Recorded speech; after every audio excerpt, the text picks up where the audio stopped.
ditinggikan Kau, layak menerima segala pujian penyembahan kami. Oh terima kasih Tuhan, terima kasih.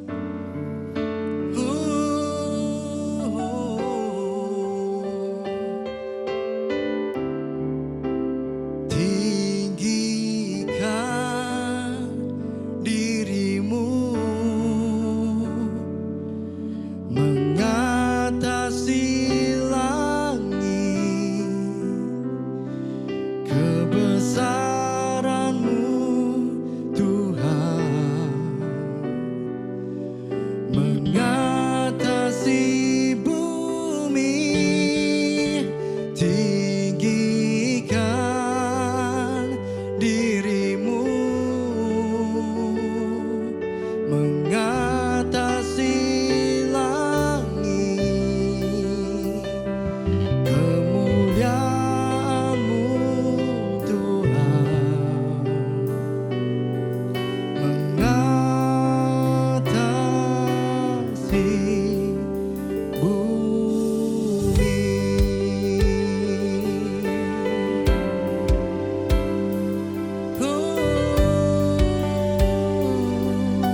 Mari sama-sama katakan, ku bersyukur, ku bersyukur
setiap jiwaku. Sekali lagi katakan, ku beri yang terbaik. Ku beri yang terbaik bagimu. Ku relakan segalanya, yang terbaik bagimu. Setiap hatiku.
Shalom jemaat Tuhan, senang dapat berjumpa kembali dalam ibadah yang Tuhan berikan, yang Tuhan adakan untuk setiap kita semua.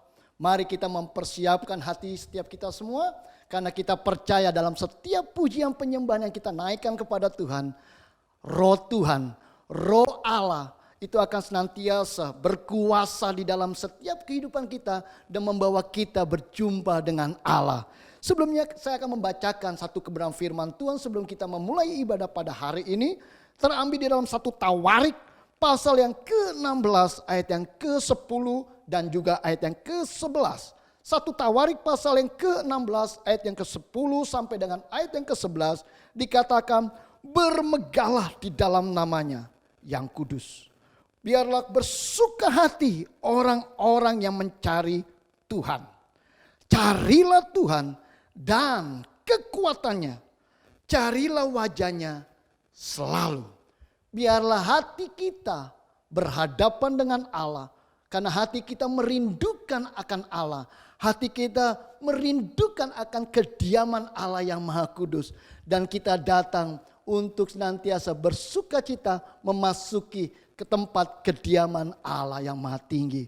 Bapak, Ibu, Saudara-saudara yang dikasihi Tuhan, mari dimanapun saudara berada, persiapkan hatimu dengan sungguh-sungguh. Karena ibadah yang kita akan alami pada hari ini akan mendatangkan kemenangan dan mujizat di dalam setiap kehidupan kita semua. Mari kita berdoa. Bapa di dalam sorga, kami mengucap syukur kepadamu ya Allah. Kami berterima kasih atas karya Tuhan, atas kesempatan, atas kemurahan Tuhan, atas kebaikan Tuhan, kasih setia Tuhan yang senantiasa Tuhan selalu hadirkan, Tuhan berikan di dalam setiap kehidupan kami semua. Biarlah pada hari ini hati kami senantiasa terpaut hanya kepada Tuhan. Hati kami memandang akan kediaman Allah yang Maha Tinggi. Hati kami tetap senantiasa berfokus hanya kepada ibadah pada saat ini. Tuhan, kami bersyukur hanya lewat kasih yang Engkau anugerahkan kepada kami. Kasih yang daripada Yesus Kristus menghantarkan kami untuk dapat berjumpa dengan Allah pencipta kami. Terima kasih Bapa, kami siap untuk memuji Tuhan. Kami siap untuk memuliakan Tuhan. Kami siap untuk mendengarkan akan kebenaran firman Tuhan. Kami siap untuk senantiasa selalu tetap diam, hadir dan beribadah di hadapan Allah yang Maha Kudus. Terima kasih Bapa. Terpujilah namamu Tuhan, materaikan doa kami di dalam nama Tuhan kami Yesus Kristus. Kami bersyukur dan berdoa. Haleluya. Amin. Shalom Bapak Ibu Saudara Jemaat MDC. Mari bersama-sama kita mau ekspresi, memberikan yang terbaik bagi Tuhan kita, bersukacita. Oleh karena Tuhan yang kita sembah adalah Tuhan yang hidup, Tuhan yang ada, dan Tuhan yang selalu beserta dengan kita, dimanapun kita berada. Haleluya.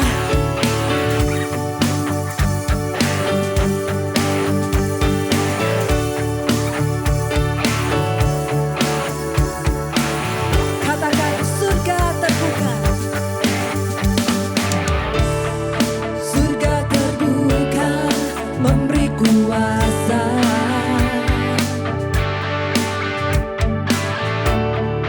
Membuatku dapat berkata,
nama di atas segala nama, nama yang berkuasa. Berikan sorak-sorai bagi Tuhan kita yang luar biasa. Haleluya.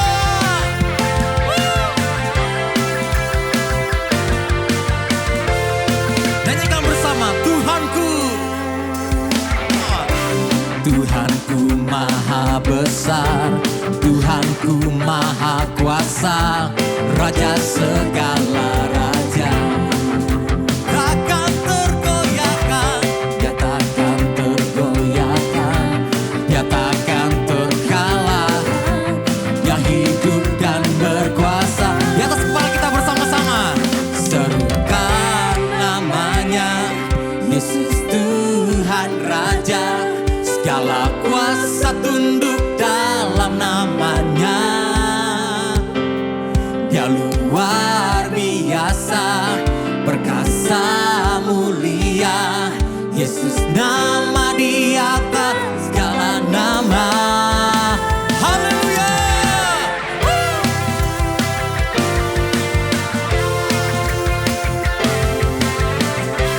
Dia luar biasa, dia maha besar. Katakan bersama, Tuhanku maha besar, Tuhanku maha kuasa, Raja segala raja. Oh, dia takkan terkalahkan, dia hidup dan berkuasa. Serukan namanya, Yesus Tuhan Raja. Segala kuasa tunduk dalam namanya. Dia luar biasa, perkasa. Yesus nama di atas segala nama. Haleluya.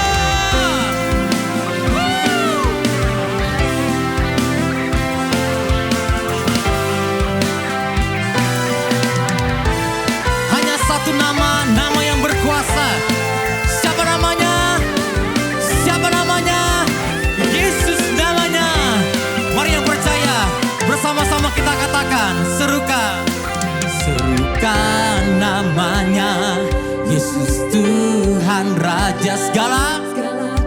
Kau tunduk di dalam namanya.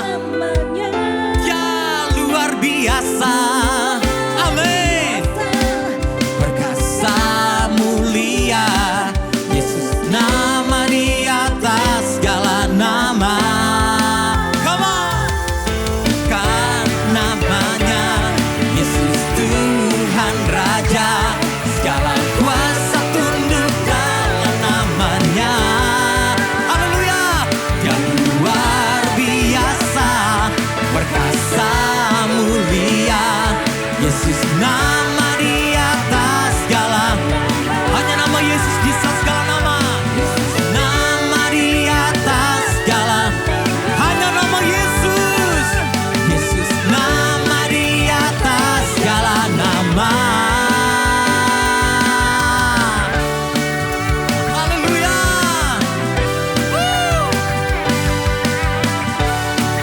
Bapak Ibu dimanapun berada, mari kita berikan sorak-sorai bagi nama Yesus di atas segala nama. Haleluya. Amin. Amin.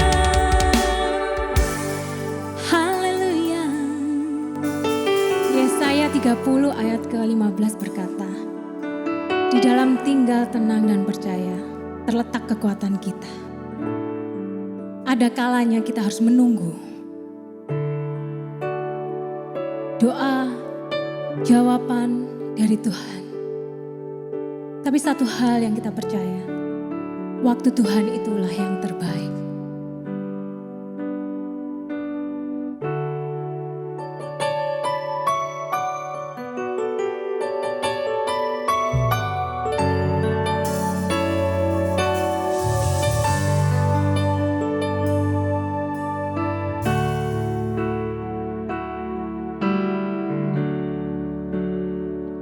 Bila kau izinkan sesuatu terjadi, ku percaya semua untuk kebaikanku. Bila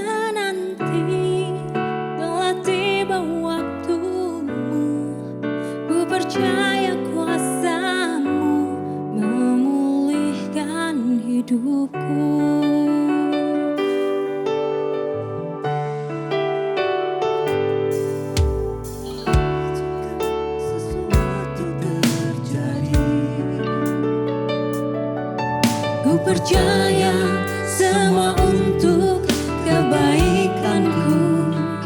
Bila nanti telah tiba waktumu, ku percaya kuasa-Mu memulihkan hidup. Mari sama-sama katakan, waktu Tuhan pasti yang terbaik. Walau kadang tak mudah dimengerti, lewati cobaan ku tetap percaya waktu Tuhan pasti yang terbaik.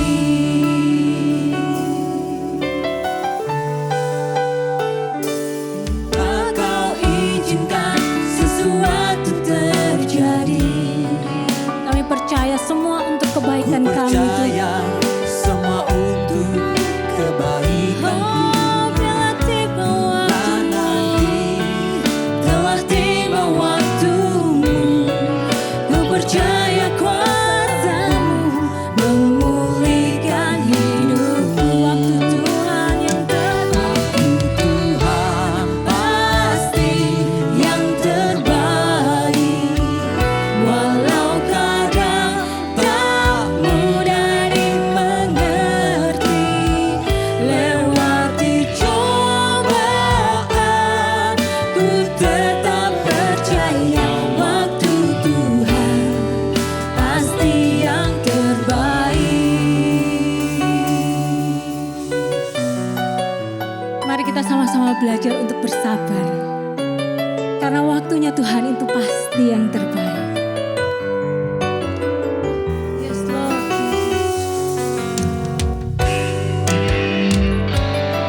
Terima kasih Tuhan, terima kasih ya Bapa.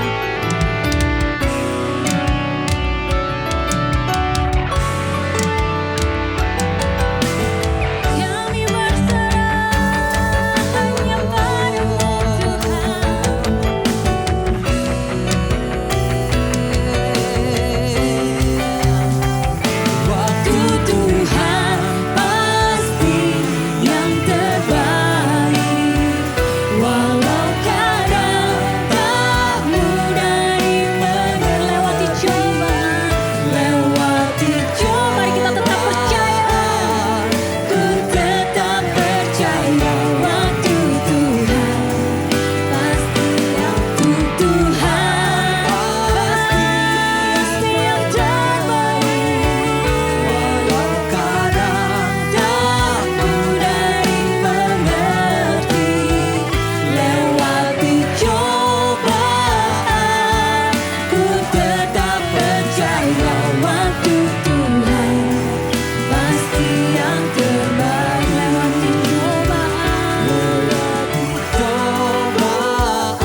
takkan tergoyahkan iman percayaku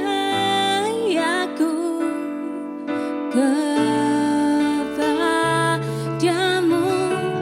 Hadapi rintangan, ku tetap percaya ada Kau Tuhan.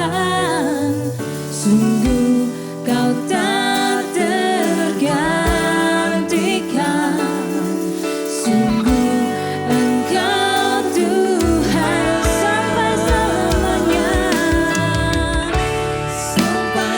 Hanya Kau Tuhan, tak ada yang dapat gantikan-Mu.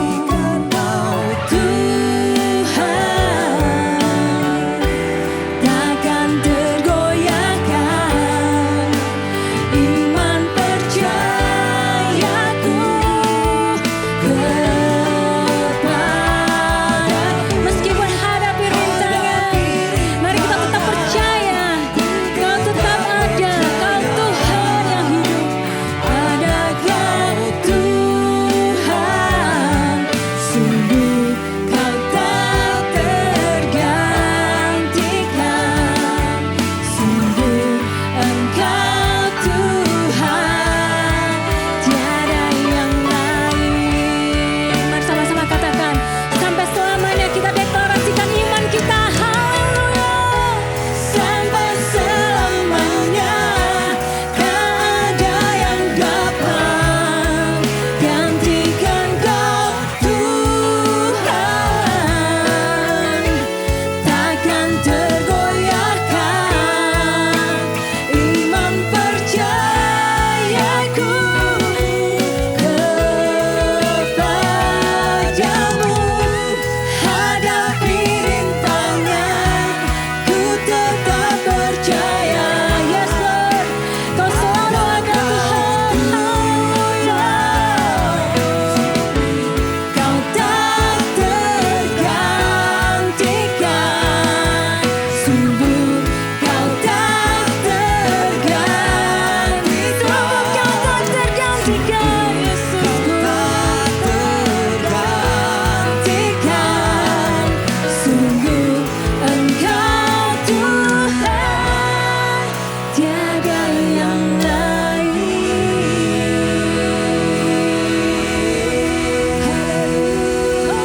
Tiada yang lain, Kau Tuhan. Tiada yang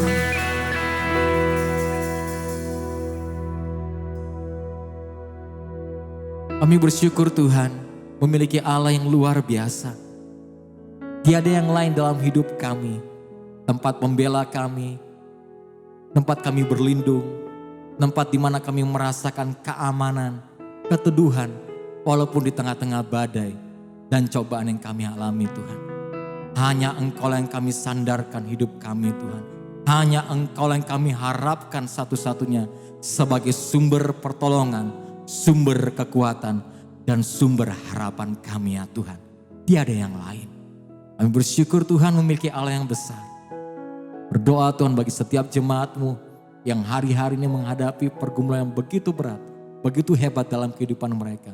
Biarlah Engkau sendiri yang menjadi kekuatan, penopang, dan penolong dalam kehidupan setiap kami ya Tuhan. Kami mengucap syukur dan kami siap mendengar firman-Mu. Di dalam nama Yesus yang percaya bersama katakan, amin, amin. Selamat pagi Bapak Ibu yang terkasih, salam sejahtera di dalam nama Tuhan Yesus, khususnya untuk keluarga besar MDC Surabaya. Semuanya sehat, sejahtera dalam lindungan Tuhan. Izinkan pagi hari ini saya boleh menyampaikan isi hati Tuhan lewat daripada firman Tuhan yang diambil dari kitab Perjanjian Lama, 2 Raja-Raja, pasalnya yang ke-5. Dan saya ingin menyampaikan exegesis ayat demi ayat. Mari kita merefleksikan firman Tuhan ini bersama-sama dan kita bisa membuka hati kita. 2 Raja-Raja pasal 5 ayatnya yang pertama yang tidak ada asingnya adalah cerita seorang commander of chief, kepala tentara yang gagah perkasa yang tidak lain adalah Naaman. Kita sama-sama boleh lihat cerita ini. Kalau saya ingin judulkan khotbah saya adalah The Pathway for Transformation. Langkah-langkah untuk kita mengalami transformasi. Naaman ini adalah salah satu cerita yang boleh memberkati kita semua dan kita semua boleh mendapatkan poin demi poin dari cerita Naaman ini. Ayat yang pertama dikatakan sangat bagus sekali. Naaman, panglima Raja Aram, adalah seorang terpandang di hadapan tuannya dan sangat disayangi sebab oleh dia Tuhan telah memberikan kemenangan kepada orang Aram. Tetapi orang itu seorang pahlawan tentara, sakit kusta. Firman Tuhan ini menyatakan tentang keberadaan Naaman. Naaman adalah satu sosok yang diinginkan banyak orang-orang. Dia mempunyai nama dan terpandang bahwa reputasinya bagus sekali di hadapan tuannya, sangat disayangi. He has favored by God. Jadi dia mendapatkan kemurahan dari Tuhan, ya. Dan dia ini adalah seorang kepala tentara, dan dia juga mempunyai kemenangan kepada orang Aram. Jadi mempunyai victories. Jadi kalau saudara lihat dia punya kurikulum vitae-nya sungguh bagus sekali. Namanya ada, kedudukan posisinya ada, accomplishment-nya ada, dia mempunyai nama baik yang bagus. Bukankah ini adalah salah satu profil yang baik? Kelihatannya dari luar, dia ada kedudukan, dia ada pelayanan, keluarganya yang dikenal, namanya baik. Dari luar itu yang diharapkan kita semua.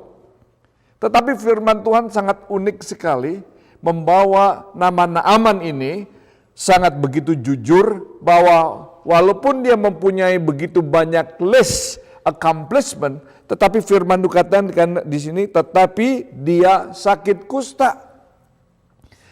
Di dalam bahasa Inggrisnya dikatakan, but he has leprosy. Nah, saudara bisa bayangkan, seorang yang namanya Naaman begitu luar biasa, orang kenalnya dari luar begitu bagus, tetapi ada sakit kusta. Sakit kusta atau leprosy biasanya orang kalau kita lihat kondisinya leprosy biasanya dia tutupi. Dia akan memakai bajunya ya saudaraku dan dia tutupi lukanya, dia tutupi bagiannya yang terluka karena kusta, leprosy, dan walaupun dia senyum kepada banyak orang dan anak buahnya, tetapi ketika mungkin dia pulang ke rumah, yang tahu adalah orang yang terdekatnya. Dia kesakitan. Dan dia mengatakan, kenapa saya bisa, waktu dia membuka bajunya, kenapa saya sakit? Dan kesakitannya luar biasa.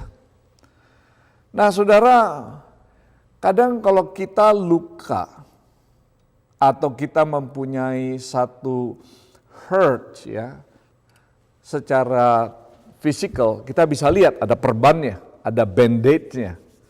Tetapi kalau orang luka secara emosi, walaupun dia tertawa, tetapi waktu dia pulang ke rumah, dia masih membawa kesakitan. Naaman adalah sosok seorang yang mempunyai kondisi emosi yang tidak sehat. Dia menutupi, kelihatannya di luar sehat, terpandang, termasyur, tetapi waktu dia pulang ke rumah, istri dan keluarganya melihat bahwa dia sakit kusta. Tidak ada orang yang mau mengetahui bahwa dirinya ada sakit kusta. Lalu apa gerangan? Ayat yang kedua, Bapak Ibu yang terkasih dikatakan, orang Aram pernah keluar bergelombolan dan membawa tertawan seorang anak perempuan dari negeri Israel. Ia menjadi pelayan pada istri Naaman. Berkatalah gadis itu, ayat yang ketiga, kepada nyonyanya, sekiranya tuanku menghadap nabi yang di Samaria itu, maka tentulah nabi itu akan menyembuhkan dia dari penyakitnya. Kadang-kadang kita selalu ingin mempunyai solusi yang besar-besar, datangnya dari tempat yang maha tinggi, yang besar.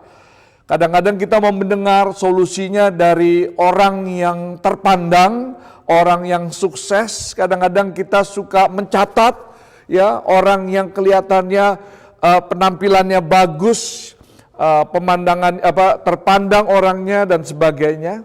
Tapi firman Tuhan ini, transformasi Naaman tidak lahir atau timbul dari tempat-tempat yang fenomenal kelihatannya. Tetapi the answer atau jawaban transformasi yang ada pada diri Naaman rupanya dari hal yang insignificant. Hal-hal yang tidak terpandang. Hal-hal yang disepelekan. Perhatikan, ada seorang gadis, pembantunya dari istrinya, yang melihat tuannya setiap hari kesakitan. Dan dia mengatakan kepada majikannya, nyonyanya, dikatakan, kiranya tuanku bisa menghadap kepada satu orang yang ada di Samaria, yaitu Elisa sendiri, nanti kita baca, dia pasti akan sembuh. Jadi saudara, kadang-kadang kita suka meminta jawaban akan ada perubahan hidup atau transformasi atau mempunyai satu emotionally healthy, itu kita pikir dengan datang ke seminar. Boleh nggak? Boleh. Mungkin kita datang dengan orang-orang yang terpandang. Boleh nggak? Boleh. Mungkin kita baca buku yang luar bisa nggak? Boleh. Tetapi firman Tuhan ini menunjukkan kadang-kadang, bahkan seringkali, jawaban untuk kita bisa merubah kita punya cara, itu datangnya dari hal-hal yang insignificant. Orang yang ada di sekeliling kita. Mungkinkah jawaban transformasi kita, yaitu perubahan kehidupan kita, breakthrough, terobosan, wholesome, ada satu kesempurnaan yang dimana Tuhan ingin kita datang kepada Dia, itu jawabannya bukan jauh dari kota lain, bukan dari orang yang kita nggak kenal. It could be, jawabannya adalah orang-orang di sekitar kita. Bahwa jawaban terobosan hidup saudara dan saya melalui firman Tuhan ini ada di sekitar kita. Cuman kadang-kadang kita menganggap enteng. Kadang-kadang kita melihat dia hanya teman kita biasa. Dia mungkin itu hanya orang yang biasa-biasa sama kita. Suaranya udah sering kita dengar tetapi kita nggak pernah melakukannya. Gadis ini ada di rumah Naaman. Gadis ini dipakai untuk launching Naaman untuk bisa mendengar. Dan Naaman ini rupanya pun mendengar. The pathway to transformation itu datang daripada yang terdekat. Ayatnya yang keempat. Lalu pergilah Naaman memberitahukan kepada tuannya, katanya, beginilah dikatakan oleh gadis dari negeri Israel itu. Maka jawab Raja Aram, baik pergilah dan aku akan mengirimkan surat kepada Israel. Bapak Ibu yang terkasih, puji Tuhan. Langkah pertama, Naaman mau mendengar dari suara dari sumber yang kelihatannya insignificant. Dia mulai mau merendahkan hatinya dia untuk mendengarkan suara yang biasanya kita anggap itu enggak kita pandang, tetapi suara itu dia boleh dengar. Dan dia bawakan itu kepada rajanya, dan rajanya pun tergerak untuk mengirimkan surat kepada Raja Israel. Lalu pergilah Naaman dan membawa sebagai persembahan 10 talenta perak dan 6.000 shikal emas dan 10 potong pakaian. Bahkan rajanya pun menyuruh Naaman, dan Naaman bersiap bergegas untuk mendatangi Nabi Elisa. Ayat yang ke-6, perhatikan Bapak Ibu yang terkasih. Ia menyampaikan surat itu kepada Raja Israel yang berbunyi, sesampainya surat ini kepadamu, maklumlah kiranya bahwa aku menyuruh kepadamu Naaman pegawaiku supaya engkau menyembuhkan dia dari penyakit kustanya. Ayat yang ke-7. Segera sesudah Raja Israel membaca surat itu, dikoyakannya lah pakaiannya serta berkata, Allahku, aku ini yang dapat mematikan dan menghidupkan, sehingga orang ini mengirim pesan kepadaku supaya kusembuhkan seorang dari penyakit kustanya, tetapi sesungguhnya perhatikanlah dan lihatlah ia mencari gara-gara terhadap aku. Perhatikan saudara, setiap kali kita ada desire, keinginan untuk kita mempunyai perubahan sikap, perubahan cara berpikir, kita mau bertobat, kita mau mendekatkan diri, mau mengadakan satu terobosan, pasti ada misunderstanding. Ya, setelah dia dengar dari gadis yang orang tertawan dari Israel ini, dan dia mulai datang kepada Raja Aram, rajanya dia, rajanya Naaman, dan rajanya Aram ini menuliskan surat kepada Raja Israel. Perhatikan Bapak Ibu yang terkasih, Raja Israel salah membaca surat teksnya. Dia pikir ini Raja Aram mau perang sama dia. Dia mau mengoyakkan pakaiannya. Lalu mulai mengatakan, apakah dia mau cari gara-gara sama saya? Perhatikan saudara, memang the pathway for transformation tidak seperti membalikan tangan. Ada satu effort, ada satu panggilan, ada satu step demi stepnya. Tidak terjadi dengan saudara datang ke gereja, dengan saudara ikut dari care cell sekali atau dua kali, saudara langsung transform. Atau saudara mengalami terobosan. Saya yakin cerita ini sungguh membawa kita ke dalam satu dimensi untuk kita bisa merefleksi diri kita. Bahwa setiap kali kita mau melakukan dan menginginkan dan berdoa untuk terobosan, pasti ada satu halangan-halangan dan rintangan-rintangan untuk kita berhenti. Dan Naaman ini waktu mendengar bahwa Raja Aram dan Raja Israel seakan-akan berseteru satu dengan yang lain. Mungkin kalau kita menjadi Naaman, kita pasti akan pulang. Dan kita akan mengurungkan niat kita untuk pergi ke daerah Samaria, di mana tempat di bangsa Israel ada di sana. Nah, saudara perhatikan yang selanjutnya. Ayat yang ke-8. Waktu berita tentang pengoyakan jubah raja dikoyakkan oleh Raja Israel. Ayat ke-8, segera sesudah didengar Elisa abdi Allah itu bahwa Raja Israel mengoyakkan pakaiannya, dikirimnyalah pesan kepada raja bunyinya, mengapa engkau mengoyakkan pakaianmu? Biar ia datang kepadaku supaya ia tahu bahwa ada seorang nabi Israel. Rupanya berita ini menjadi viral, saudaraku. Ya, pengoyakan jubah Raja Israel ini rupanya masuk Instagram. Dan rupanya Elisa pun melihat menjadi viral, kaget kenapa Raja Israel marah-marah. Rupanya Elisa segera menghubungi Raja Israel itu, bukankah aku ada di sini? Ayat 9 kita lihat di sini. Kemudian datanglah Naaman dengan kudanya dan keretanya lalu berhenti di depan pintu rumah Elisa. Perhatikan saudaraku, untuk menjadi seorang Naaman, mempunyai kedudukan terpandang, dia mempunyai tentara, dia mempunyai chariot, dia mempunyai kuasa, dia mempunyai power, dia mempunyai influence. Tetapi dia punya kebutuhan, yaitu dia sakit kusta dan dia rasanya pingin mempunyai terobosan, ada transformasi. Lalu dia pergi bersama dengan pasukannya menuju ke rumah Elisa. Ketika dia berangkat ke sana, dia harus benar-benar melalui perjalanan yang cukup panjang. Perhatikan saudaraku ayat yang ke-10. Elisa menyuruh seorang suruhan kepadanya, mengatakan, pergilah, mandi 7 kali dalam sungai Yordan, maka tubuhmu akan pulih kembali, sehingga engkau menjadi tahir. Perhatikan Bapak Ibu yang terkasih. Naaman ini dengan membawa tentaranya, pasukannya, Dan dia sudah sampai di tempat kota Samaria dan dia berada di depan rumah Elisa. Pastilah sebagai seorang commander of chief mempunyai satu ekspektasi tinggi. Dia pikir dia turun, dia datang, dia mendapatkan satu red carpet. Rupanya dia tidak dijamu, dia tidak di welcome dengan ekspektasinya.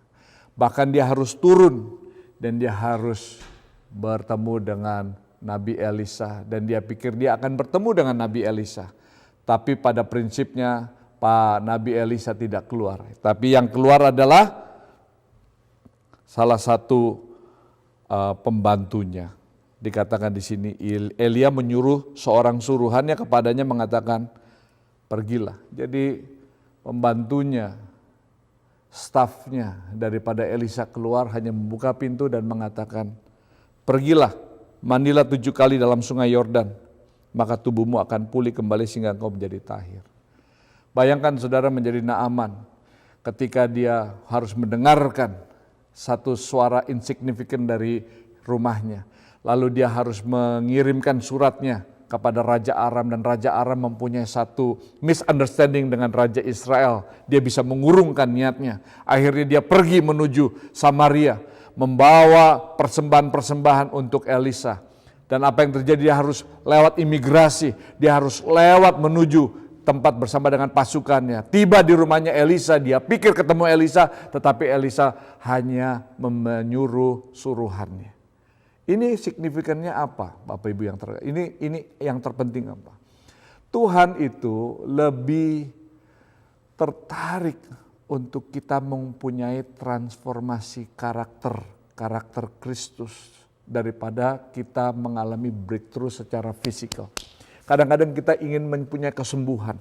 Kita ingin sembuh dari penyakit-penyakit yang kita derita, ya. Mungkin ada penyakit-penyakit yang kita alami.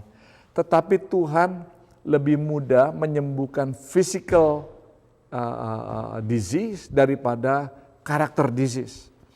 Naaman ini sedang diuji untuk kesabarannya. Dan apa yang terjadi? Kita perhatikan bahwa yang namanya Naaman ini mempunyai unhealthy emotionally. Perhatikan di sini.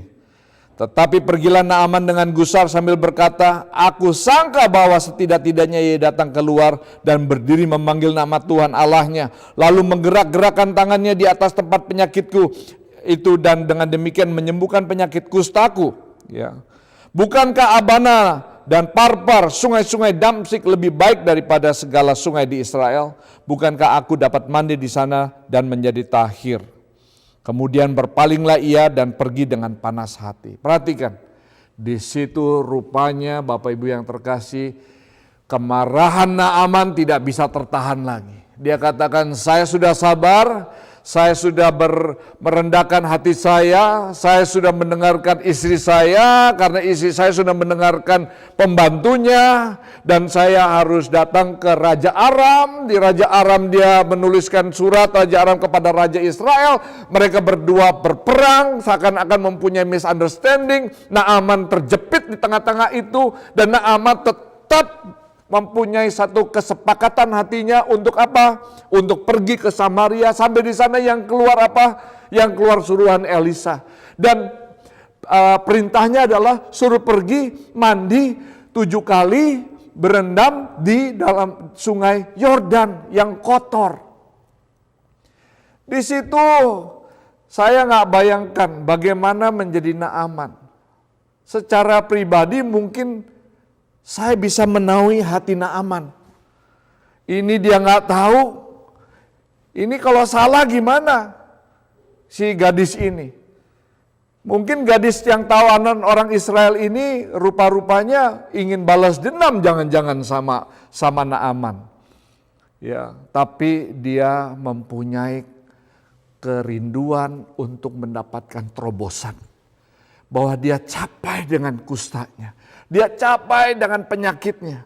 Walaupun orang lain melihat dia gagah perkasa, tetapi dia tahu sendiri. Ketika dia sendirian, dia mengalami satu kesakitan yang dia tidak bisa utarakan kepada banyak orang. Dan dia rupanya sampai gak bisa melakukan apa, dan dia menginginkan kesembuhan. Dan rupanya the pathway for transformation adalah merendahkan hati dalam level yang seharusnya dilakukan. Sebenarnya apa sih itu humility, Bapak Ibu yang terkasih? Apakah merendahkan hati itu kita membeberkan kelemahan-kelemahan kita? Apa kerendahan hati sebenarnya? Kita sudah dengar Bapak dari kita semua ini sudah mengkhotbahkannya. Salah satu hal yang saya ingin katakan, kerendahan hati tidak lain adalah melakukan kehendak Bapa di surga. Melakukan kehendak Tuhan adalah the act of humbleness. Ya, tidak mudah untuk melakukan kehendak Tuhan. Dan apa yang terjadi di sini, Bapak Ibu yang terkasih? Dia ini marah, dia gusar, panas hatinya. Rasa-rasanya kita kalau menjadi Naaman, pasti kita akan mempunyai reaksi yang sama. Dan kita katakan pastinya ini pasti akan menertawakan saya. Saya yakin pada saat itu Naaman, ya, dengan saya punya prediction, pasti dia juga mempunyai pasukan. Pasukan yang satu pasti mengatakan negatif, pasukan yang satunya ada yang mengatakan hal yang positif. Yang negatif mungkin mengatakan, ya, sang komandan, masa kita sudah datang jauh-jauh yang keluar nih suruhannya, kita mendingan pulang aja, dipanas-panasin Naaman. Memang the pathway for transformation itu nggak mudah, ya, pasti ada kata-kata discouragement. Tetapi saya yakin ada satu kelompok di hidup kita ini yang ingin membuat kita menjadi mendekat kepada Tuhan dan mendekatkan diri kepada transformasi. Dan rupanya marahnya, gusarnya, panas hatinya tidak merubahkan keadaannya. Dan pada saat itu pilihannya hanya dua. Dia balik ke rumahnya atau dia mendengar suruhan Elisa di mana dia tidak pernah bertatap muka dengan Elisa. Iman timbul oleh pendengaran. Pendengaran akan firman Tuhan. Naaman dengar dari gadisnya yang kecil ini untuk pergi ke Samaria bahwa ada orang bernama Elisa. Dia belum pernah mendengar, dia belum pernah melihat, tapi dia sudah dengar. Dia mempunyai pengharapan untuk dia pergi ke sana. Tetapi jalan menuju ke sana tidak semudah membalikan tangan. Dia harus mempunyai mengoreksi dirinya sendiri. Dan pada saat itu, ya, ayatnya yang ke-13, tetapi pegawai-pegawainya datang mendekat serta berkata kepadanya, Bapak, seandainya Nabi itu menyuruh perkata yang sukar kepadamu, bukankah Bapak akan melakukannya? Apalagi sekarang, ia hanya berkata kepadamu, mandilah dan engkau akan menjadi tahir. Rupanya ada sekelompok orang di dalam kehidupan kita yang diutus Tuhan dalam kehidupan kita untuk menjadi encouragement, mendorong kita kepada transformation place. Saya yakin mungkin itu adalah ketua kesan saudara, ketua konteks saudara, orang-orang leader-leader saudara, pendeta saudara, orang-orang yang mengasihi Tuhan, yang selalu mengatakan jangan give up, ayo beribadah, ayo berdoa, ayo ikut kontak, ayo baca firman, ayo berpuasa, ayo datang lagi kepada Tuhan.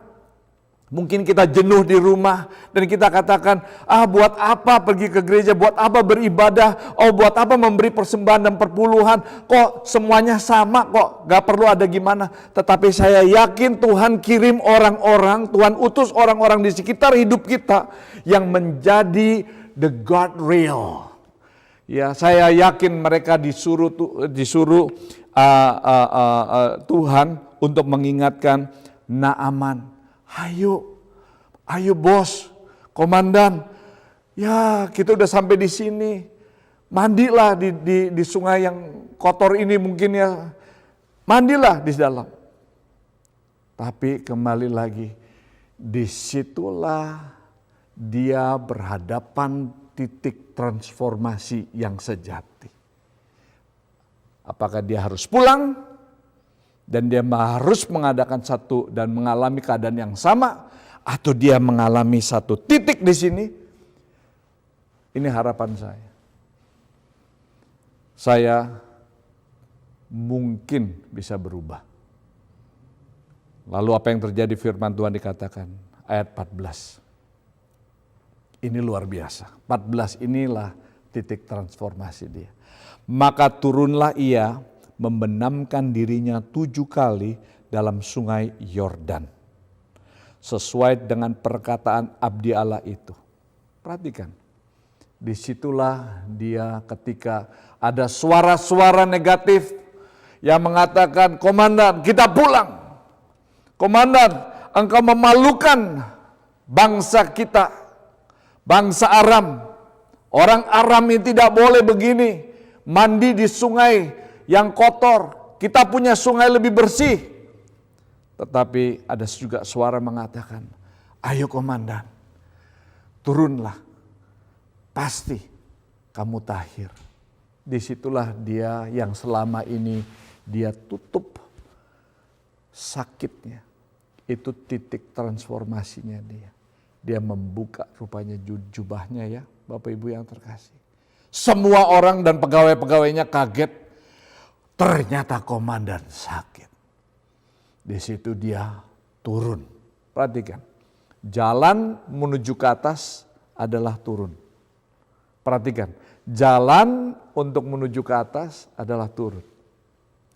Saudara mau dipromosi, humblekan hati kita.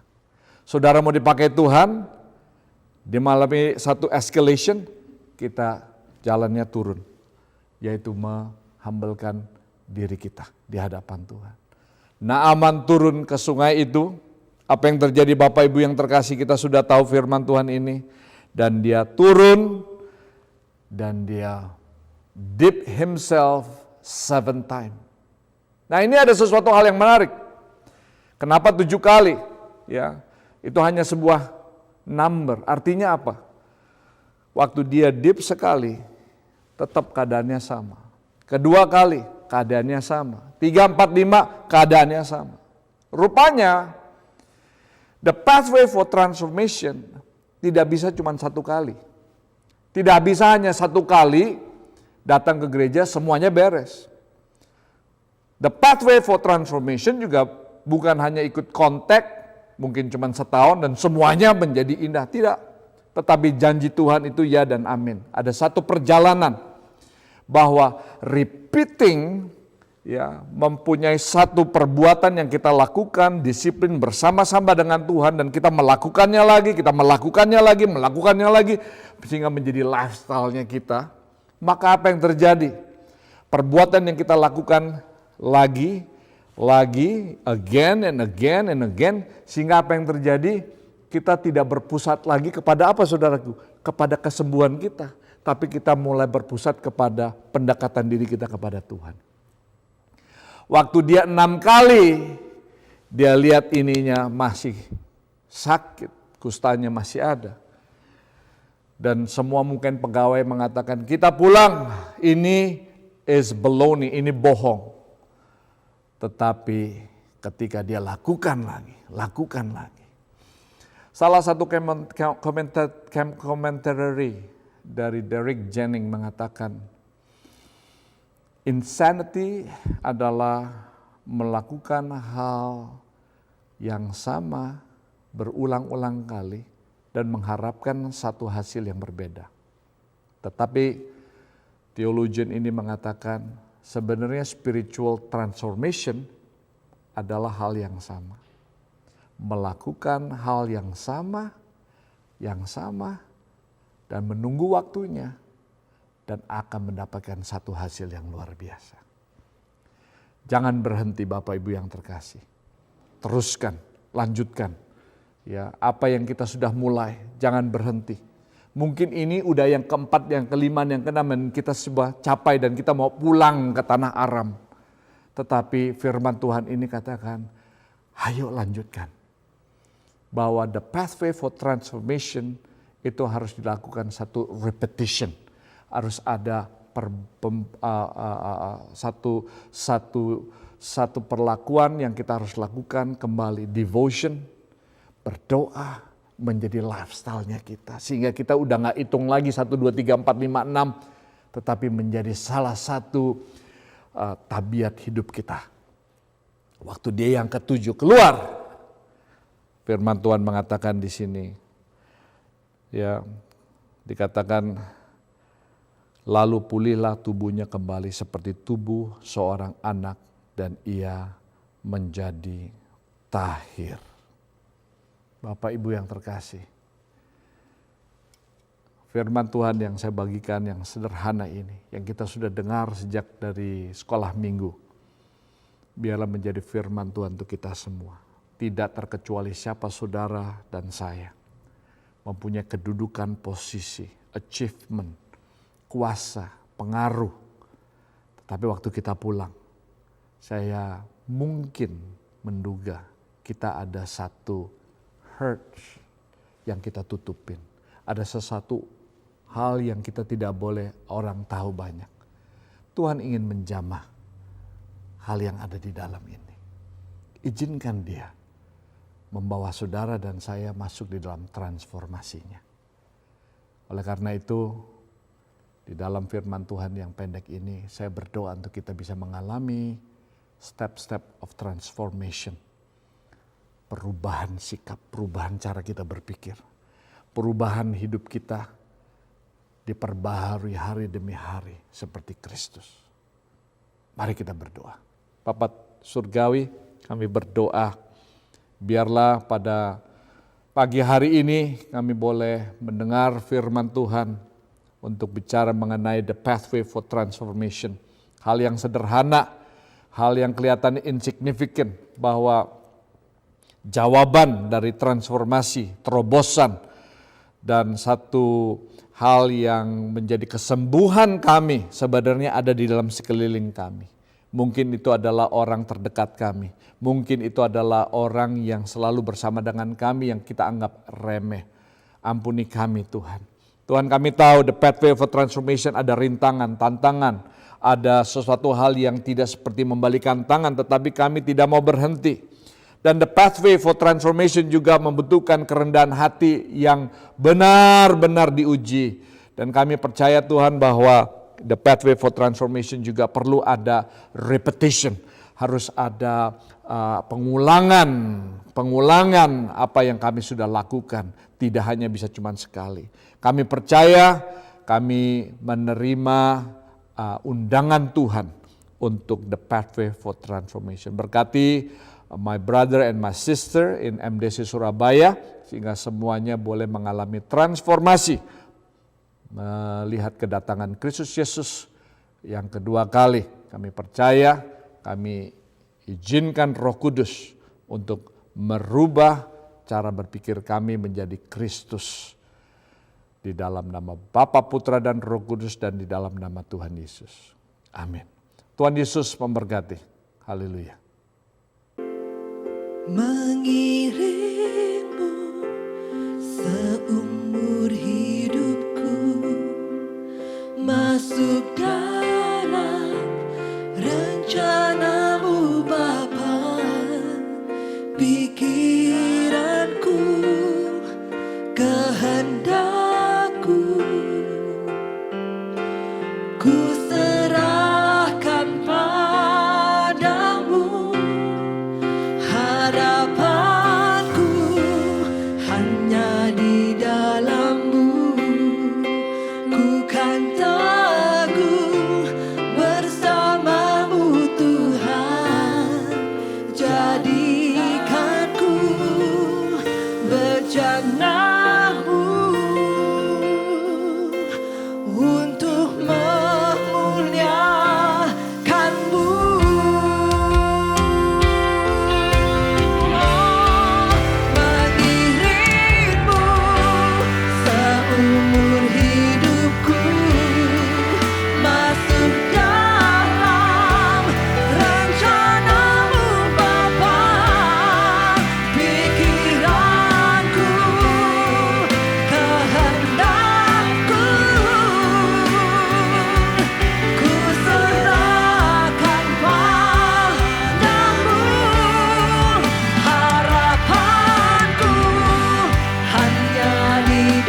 Baik jemaat Tuhan, kita sudah bersama-sama akan menikmati akan hadirat Tuhan yang kita boleh rasakan bersama-sama. Dan kita memuji Tuhan, dan kita pun juga dapat kesempatan untuk mendengarkan akan firman Tuhan.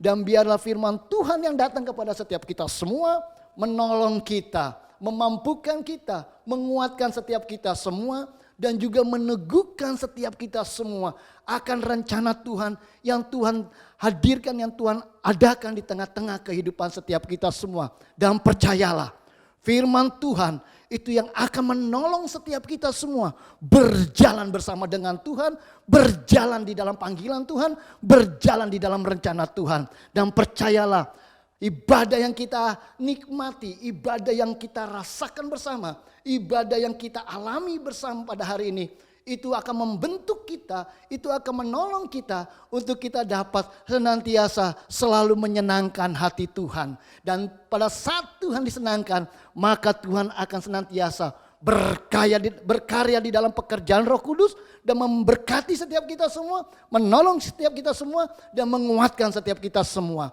Mari saya akan ajak setiap jemaat Tuhan dimanapun saat ini saudara berada, mari bangkit berdiri, hadapkan kembali hatimu kepada Tuhan, hadapkan kembali pikiranmu kepada Allah, dan terima berkat yang daripada Tuhan di tengah-tengah kehidupan ibadah kita pada hari ini. Saya ajak setiap kita semua bangkit berdiri, dan saya akan menuntun di dalam doa berkat. Bapa kami yang ada di dalam sorga, Engkau penguasa, pengendali, berdaulat dan berkuasa atas setiap kehidupan kami. Kami bersyukur kepadamu ya Bapa, sebab Engkau Tuhan yang layak untuk disembah. Sebab Engkau Tuhan yang layak untuk kami tinggikan. Sebab Engkau Allah Raja di atas segala-galanya, yang sanggup dan dapat menolong setiap kami, dan yang memampukan kami untuk dapat terus berjalan di dalam sesuai kehendak Tuhan. Tuhan, pada hari ini biarlah firman Tuhan yang telah kami dengar itu menolong kami, memberikan kami kesegaran, memberikan kepada kami penghiburan, menolong setiap kami, memberikan kelegaan atas kehidupan kami. Dan firman Tuhan yang telah datang di dalam hidup kami, memampukan kami berjalan di dalam setiap pekerjaan-pekerjaan karya Roh Kudus-Mu ya Bapa. Terima kasih Tuhan, berkati setiap kami semua. Biarlah firman Tuhan itu boleh termateraikan di dalam hidup kami dan menguatkan setiap hidup kami ya Bapa. Terima kasih ya Tuhan, terima kasih. Angkatlah kedua tanganmu di hadapan Allah. Dan lihatlah akan kebesaran Tuhan yang selalu ada dan mengiring kehidupan setiap jemaat Tuhan. Angkatlah kedua tanganmu di hadapan Allah.